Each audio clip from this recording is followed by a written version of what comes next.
you live from Angkasa Puri. I'm Shuhaida Arifin and you're watching Updates at Noon. Making the headlines today. Supermarkets invited to participate in Rahmah sales.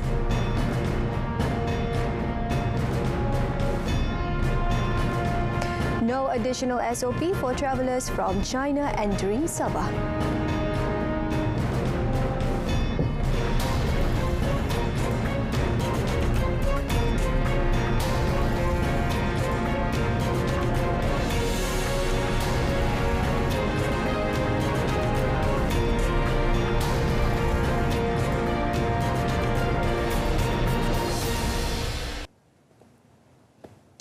All supermarkets nationwide are encouraged to participate in the Rahmah sales, one of the programs under the Rahmah initiative campaign to ease the burden of cost of living pressures on the people, especially the B40 group. Domestic Trade and Cost of Living Minister Datuk Seri Salahuddin Ayub said the newly introduced initiative was a year-round cheap sales campaign program that will be implemented by supermarkets in stages. Hari ini kita lancar di konsep sesi lebar urus telah pun kita adakan bersama dengan pasar-pasar raya yang lain. Selepas ini kalau ada pasar raya yang menjemput kami untuk menjayakan jualan ini, kita sangat mengalung-alungkan dan kita bersedia untuk memberikan kerjasama dan melancarkannya. The minister was met after launching the Rahmah sales and price reduction campaign of 1,000 items at Econsafe Panamaran in Klang. Elaborating further, he said Econsafe was pioneering the initiative with its 91 branches across the country implementing the Rahmah sales until 22nd April. Through the program, Datuk Seri Salahuddin added that the Ministry of Domestic Trade and Cost of Living (KPDN) would issue a permit for a cheap sale notice for any supermarket to carry out the Rahmah sales for a maximum of 4 months. He said the program would not involve any allocation from the government. There will be no additional standard operating procedures (SOP) imposed on travellers arriving in Sabah from China. Sabah Chief Minister Datuk Seri Haji Noor said the only SOP requirement for travellers from China is to produce a negative PCR test for COVID-19 and be vaccinated as per their own country's requirement, effective last Sunday. With China's border officially opened 3 days ago on 8 January, Datuk Seri Haji said Sabah is looking forward to welcoming China's visitors to its shores once again. He said this at the Chinese New Year reception hosted by the Chinese Consul General in Kota Kinabalu, Huang Shifeng, last night. Present were the Yang di-Pertua Negeri of Sabah, Tun Joha Mahiruddin, and his wife Topuan Nolida RM Jasni. Datuk Seri Haji added that Sabah was looking forward to more investments from China as economic and trade cooperation between the state and China continued to progress. 28 individuals were detained during Immigration Department's Ops Gegar, which was conducted at an entertainment outlet in Ipoh last night. Perak Immigration Department Director Hafzan Husaini said a total of 80 individuals were inspected and 28 of them were detained for various reasons. Among the detainees was a local bouncer who acts as obstructing officers from the Perak Immigration Department during the operation backfired when he too was arrested. In the raid, the crowd ran into hiding and immigration officers faced anxious moments when a Malaysian man prevented their entry by barricading the entrance from inside the premises. According to Hafzan, the raid, which was held at 1:25 a.m., ended with the arrest of a 34-year-old man as well as 27 others, including 22 women believed to be foreign nationals. He said they comprised 10 Chinese women, 11 Vietnamese women, and 1 Thai woman, in addition to 5 Bangladeshi men. He said all the foreigners detained were being investigated for not having valid travel documents and for overstaying, as well as for violating the conditions of the visit pass by working illegally. The case is being investigated under the Immigration Act 1959-1963. 2 men and a woman, all locals, were arrested by the police on Tuesday on suspicion of committing mischief, including by setting fire and splashing paint in the Kulai district. Clark Police Chief Superintendent Tok Beng Yao said the 2 men, aged 25 and 36, and the 43-year-old woman were arrested at different locations in Seri Alam and Johor Bahru. In a statement today, he said that with their arrest, the police also seized a motorcycle and some equipment used to commit the alleged offences. When questioned, they admitted to being paid 1,300 ringgit each to splash paint at 2 addresses and throw a Molotov cocktail at another address. Superintendent Tok said the 3 suspects are now in remand for 6 days since yesterday had no previous record. They are being investigated under Section 435 and 427 of the Penal Code.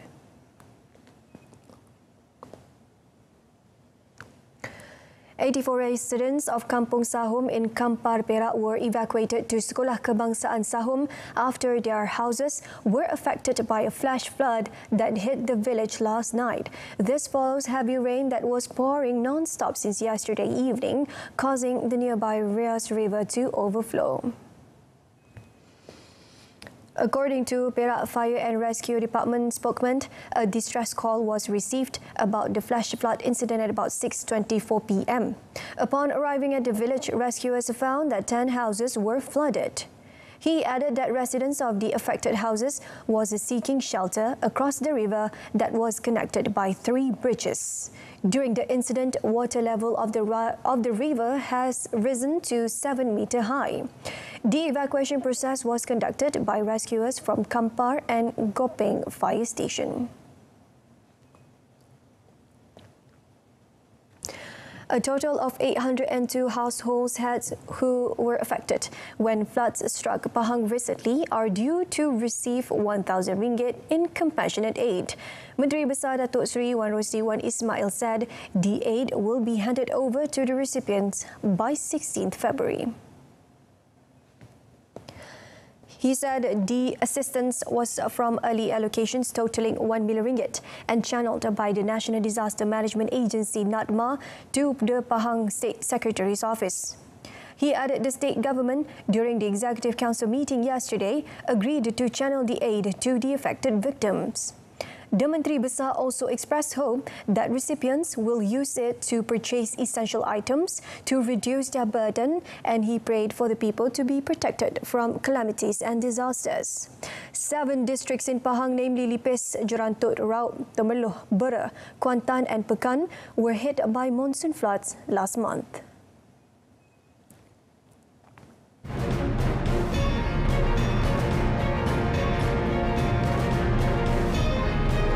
Coming up, Maya Hari announced as Axiata board members.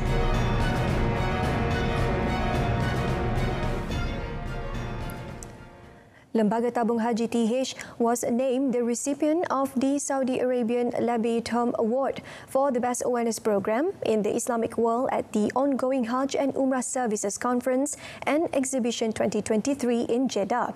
Saudi Arabia's Minister of Hajj and Umrah, Dr. Taufik Fauzan Al-Rabiah, presented the award to the Minister in the Prime Minister's Department, Religious Affairs, Dato Dr. Muhammad Naim Mokhtar, at the 4-day conference which began on 9 January. In a statement issued by TH, Dato Dr. Muhammad Naim was quoted as saying that the award was very meaningful, especially as TH would be celebrating its 60th anniversary this year. He said the award is also another recognition for Malaysia for having established a unique institution which turned out to be an exemplary model to other Islamic countries. The minister added that Malaysia is now internationally recognized for its efforts to provide the Malaysian pilgrims with guidelines to perform Hajj, as well as awareness program in the aspect of self-care, courteousness, personal hygiene and public cleanliness. Meanwhile, TH said its ability in guiding Malaysian pilgrims to have good knowledge in performing the Hajj has always been praised and recognized by various parties, especially the government of Saudi Arabia. Axiata Group Berhad has announced the appointment of Maya Hari as an independent non-executive director with effect from yesterday. Maya, 44, currently serves as the CEO of climate tech startup Terra and serves on the board of Aviva Sing Life Holdings as its non-executive director and chair of Digital and Technology Committee. In the past decade, Maya has led organizations with technology companies, the likes of Twitter, Samsung Asia and Condé Nast India, successfully spearheading digitalization, monetization and scaling efforts beyond the traditional charter of each organization she has been with. Prior to that, she co-founded and was the CEO of an e-commerce platform on the back of the close to a decade's experience in strategy and marketing with the likes of Schlumberger, Cisco Systems, Google and Microsoft Corp since 2000. In addition to her professional and directorial experience, she is a renowned angel investor focused on early-stage venture capital in the areas of technology, food, agriculture and related sectors in sustainability. Tour bus operators are reminded to have registered tour guides for their bus service. Director at the Melaka Office of the Ministry of Tourism, Arts and Culture Ministry MOTAC, J. Yao said, failing which they could be subject to a compound under the Tourism Industry Act. He said an integrated operation involving the ministry's offices in Putrajaya, Negeri Sembilan and Johor, as well as the Melaka Road Transport Department JPJ, was conducted last week. Of the 20 tour buses that entered Melaka, he said 5 of them were imposed the maximum of 5,000 ringgit for not using the services of a tour guide. He said there were 170 registered tour guides in Melaka, but MOTAC has received many complaints regarding tour buses that do not provide tour guides. As such, he advised the public to lodge complaints by providing complete information to MOTAC's public complaint management system or visit the web portal as shown on the screen to facilitate faster enforcement.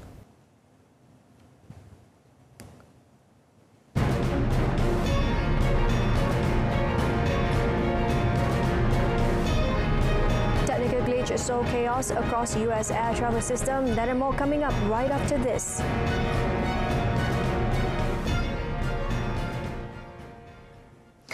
Jeff Beck, the influential guitarist who rose to rock and roll stardom with a 1960s supergroup, the Yardbirds, and later enjoyed a prolific solo career, has died. He was 78 years old. A guitar virtuoso and innovator who was also one of the world's great rhythm and blues interpreters, Beck died peacefully after a sudden bout of bacterial meningitis. Beck was paired in the Yardbirds with fellow guitar wizard Jimmy Page in 1966. A year later, Beck to form his own band, the Jeff Beck Group, which included Rod Stewart on vocals and Ronnie Wood on bass, and swiftly drew widespread praise. Beck found solo success in 1975 with A Blow by Blow, a sleeper hit produced by George Martin of Beatles fame, who Beck later credited with saving his career. By the 1980s, he discontinued regular use of guitar pick, producing innovative sounds by plucking with his thumb. In 2015, Rolling Stone magazine placed the artist at number 5 on its list of the 100 greatest guitarists of all time. Aviation authorities were forced to temporarily ground all domestic flights across the United States due to a crucial alert system outage, triggering thousands of delays and cancellations. The Federal Aviation Administration said normal operations were being restored, but the early morning halt created knock-on effects that stalled travel throughout the day. The grounding order was issued after the FAA identified an issue with the notice to Air Mission System (NOTAM), which provides information to pilots about hazards, changes to airport facilities, and information that can affect flights. The agency tweeted that it was still investigating the cause of the problem. The nationwide halt was believed to be the first such stop order since the attacks of 9/11. The FAA did not respond to queries seeking confirmation. According to flight tracking website, FlightAware, more than 1,300 flights within, into or out of the United States had been cancelled, with more than 9,000 suffering delays. German police pressed ahead on Wednesday with clearing a camp of anti-coal activists in an abandoned town which has become emblematic of the country's struggle to transition away from fossil fuels amid an energy crisis. Once numbering as many as 2,000, around 200 anti-coal activists remain in the western German village of Lützerath, which has been slated for demolition to enable the expansion of the neighbouring Gosweiler coal mine. Early on Wednesday, hundreds of police tightened a perimeter around the protest camp before sunrise to prevent anyone from entering. Police have promised those detained will not be arrested but will be removed from the camp and prevented from returning. In Berlin, a German government spokesman acknowledged the very emotional debate over the fate of Lützerath, but underlined that there is a clear legal situation allowing the village to be dug up for coal, which must be respected. 11 people have been arrested in Mexico's capital in connection with an attack on a well-known journalist. Television and radio host Caro Gomez Leva survived the 15 December ambush by motorcycle-mounted gunmen who fired at his armored vehicle. Ernestina Godoy, Mexico City's Attorney General, told the news conference the 11 arrested could be charged with attempted murder when they appear before a judge. Authorities were investigating whether the group, whose full identities were not disclosed, belonged to an organized crime cell. Mexican President Andrés Manuel López Obrador last month condemned the attack but faced backlash after he subsequently bashed prominent journalists who were critical of his administration. Following the attack, nearly 200 journalists, columnists and cultural commentators signed an open letter calling on López Obrador to stop harassing critical media. According to Paris-based Reporters Without Borders (RSF), Mexico is one of the world's deadliest countries for journalists, with 11 killed last year. Peruvians in the southern region of Puno carried coffins through the streets after 17 civilians died in protest earlier in the week. Hundreds of people in the city paid tribute to the dead by carrying coffins through the streets before their burial, along with photos of the faces of the victims, flowers, Peruvian flags, and banners blaming the new government for the violence. Recent satellite images released on Wednesday showed the destruction caused by intense fighting between Ukrainian and Russian forces around the neighboring towns of Soledar and Bakhmut on Ukraine's eastern front line. The images by private US company Maxar Technologies captured burnt-out settlements in the mining town of Soledar and a field in Bakhmut scarred with shell craters. Haitians seeking to escape from poverty and despair are flocking to the main migration office in the capital Port-au-Prince, hoping to get a passport and perhaps their ticket to life in America under the new U.S. immigration program. Under the policy announced by President Joe Biden, the United States will accept 30,000 people per month from Haiti and a handful of other countries mired in crisis, namely Cuba, Nicaragua, and Venezuela.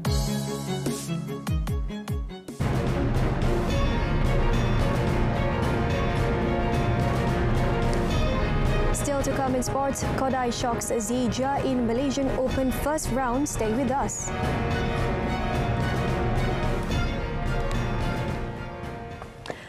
Top national men's singles shuttler Lee SAHIH suffered the embarrassment of a first-round exit on home ground when he was sent packing 21-13, 17-21, 19-21 by rising Japanese star Kodai Naraoka in the Malaysian Open at the Axiata Arena yesterday. Although world number 2 SAHIH began stylishly for a 21-13 win, the 7th-ranked Japanese gallantly fought back to take the second game 21-17. The closely fought third game saw the 21-year-old Japanese ace emerge victorious after a 72-minute battle. Naraoka will now face another Malaysian Ng Tze Yong in the last 16 today. Meanwhile, SAHIH, when met after his first round exit, said that while he accepted the bad start to the 2023 season, he also hopes to stage a comeback. Saya rasa pasal kontrol angin tu lah, saya rasa lebih challenge lah. Bagi semua player juga, saya rasa. Dan of course saya rasa Kodai dia lebih advantage lah untuk game ini. Yeah. Sebab dia lebih patient, dia lebih defensif lah. Yeah. Despite the defeat, Zija, who is playing without a coach after parting ways with Indonesian Indra Wijaya last November, defended his move. And of course, macam saya cakap, ini yang saya pilih. Saya kena accept apa yang jadi kepada saya. Baik ke tak baik ke, ini semua yang saya kena tanggung lah. Dan macam saya cakap, banyak tournament lagi, kita kena try lagi lah. Pep Guardiola admitted Manchester City were not prepared as they suffered a shock 2-0 defeat against struggling Southampton in the League Cup quarter-finals earlier today. Guardiola's side paid the price for a limp display and never recovered after first-half goals from Seko Mara and Musa Denepo at St Mary's. For the first time in 16 domestic cup quarter-finals, Guardiola had finished as a loser and he had no complaints about the result. Southampton went ahead in the 23rd minute when Lianco cut out a loose pass from Sergio Gomez and delivered a low cross that France under-21 international Mara swept home for his first goal for the club. 5 minutes later, Mali international Nepeo was allowed to advance unchecked before curling a superb 30-yard strike over Stefan Ortega, who was caught too far off his line. Guardiola sent on Kevin De Bruyne at the interval and Erling Haaland after 56 minutes, but his lethargic team finished without a shot on target. Southampton have never won the League Cup, losing the 1979 and 2017 finals, and they will face Newcastle in a two-legged semi-final later in January. Thibaut Courtois was the star for Real Madrid as they beat Valencia 4-3 on penalties after a 1-1 draw in Riyadh to reach the Spanish Super Cup final. The reigning Super Cup champions were below their best again amid a difficult start to 2023, but Courtois excelled, making crucial saves and then decisively denying Jose Gaya in the shootout after extra time. Karim Benzema had sent Madrid ahead from the penalty spot, but Gennaro Gattuso's side level at the start of the second half through Samuel Lino. Valencia goalkeeper Georgi Mamardashvili also made some excellent stops, including one from Vinicius Jr. in stoppage time, forcing additional period. Cavani and Benzema both converted from the spot in the shootout by Comet Mist, and Luka Modric put Madrid ahead. Los Blancos converted all 4 of their spot kicks and did not need a fifth, thanks to Courtois denying Gaya. Madrid will go on to play either Barcelona or Real Betis, who play Thursday in Sunday's final. Lionel Messi scored in Paris Saint-Germain's 2-0 win over Angers in Ligue 1 on his first appearance since leading Argentina to victory in the World Cup in Qatar. Messi had been rested for PSG's first 3 matches but was back in the starting lineup for this game against Ligue 1's bottom side. Neymar also started having missed his team's last 2 matches due to suspension and to undergo treatment on the ankle injury he suffered playing for Brazil at the World Cup. In the meantime, the absence of the France star Kylian Mbappe meant that young striker Hugo Ekitike again started in the home attack at the Parc des Princes, and he opened the scoring in the 5th minute. PSG were not at their sparkling best, but Messi swept in his 13th club goal of the season to make it 2-0 with 17 minutes left. Ekitike and Mukele were again involved before Messi applied the finish. The win saw PSG move 6 points clear at the top of the French table. Former world number 1 Naomi Osaka announced that she is pregnant and will be taking a break from tennis until 2024. The 25-year-old Osaka has not played a tennis match since September, and her withdrawal from the Australian Open, which starts next week, had puzzled many observers. She had not explained her absence until yesterday. Her last tournament appearance was at the Pan Pacific Open in Tokyo in September, where the home favourite withdrew before her second round match, complaining of abdominal pain. The top-ranked player in the world in 2019, the Japanese player who grew up in the United States, is now ranked 47th in the world. Osaka has won 4 Grand Slam titles with triumphs in the Australian Open in 2019 and 2021 and the US Open in 2018 and 2020. She was named the world's top earning female athlete for 2022 by Forbes, with reported earnings of $51.1 million. Her commercial success was not reflected on the court last year, however, as she suffered first round defeat at both the French and US Opens and withdrew from Wimbledon with an Achilles injuries.